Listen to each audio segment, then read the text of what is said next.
Sicher kommen wir nicht umhin, in einer Beziehung den Partner oder die Partnerin zu einem gewissen Grade mit dessen oder deren Beruf zu teilen, und wir erleben und bekommen, was der Beruf aus ihm oder ihr macht. Wenn der Beruf uns hart zusetzt, bekommen wir wechselseitig ein unausgeglichenes und zumindest nur mittelfreundliches Gegenüber, anders als man sich mit Freude einmal kennengelernt hat. Darum soll der Beruf nicht zu jeder Zeit ein Recht auf uns bekommen.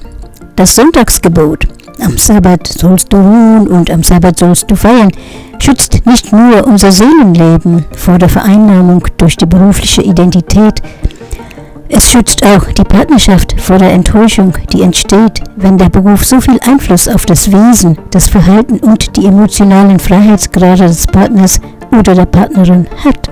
Wenn unser Beruf kein Nebenbuhler unserer Beziehung werden soll, ist die Freiheit, die die berufliche Identität begrenzt, so wesentlich. Gemeinsame Kulturabende, Feiern, Freunde, geistiger Austausch, gutes Essen, Kreativität, sinnliche Begegnung, Bewegung, Sport, Musik, Natur. Wenn wir an unserem Beruf zu verunglücken drohen, weil wir nur noch durch unsere Arbeit vereinnahmt sind, machen wir die Partnerin, den Partner zum unglücklichen Mitgefangenen unserer einseitigen Identität. Er oder sie hatte nicht eine Beziehung in seelischer Haft und im ständigen Jammerhaus gewählt. Natürlich geben wir einander nicht nur an unseren Freuden, Leidenschaften und Erfolgen Anteil, sondern auch an Schwierigkeiten, Ängsten und Nöten. Doch wir sollten uns hüten, den Partner oder die Partnerin zu nötigen, uns jederzeit auszuhalten und in unseren Unwuchten zu regulieren.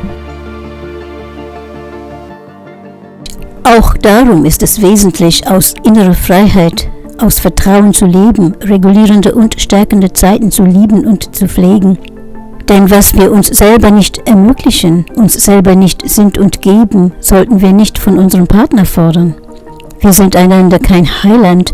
Er oder sie wäre maßlos überfordert, einen Gottesersatz zu spielen, anstatt schlicht Lebenspartner oder Partnerin, Liebhaber, Liebhaberin und Freund, Freundinnen zu sein. Kein Beruf hat das anmaßende Recht, Beziehungen verwahrlosen zu lassen.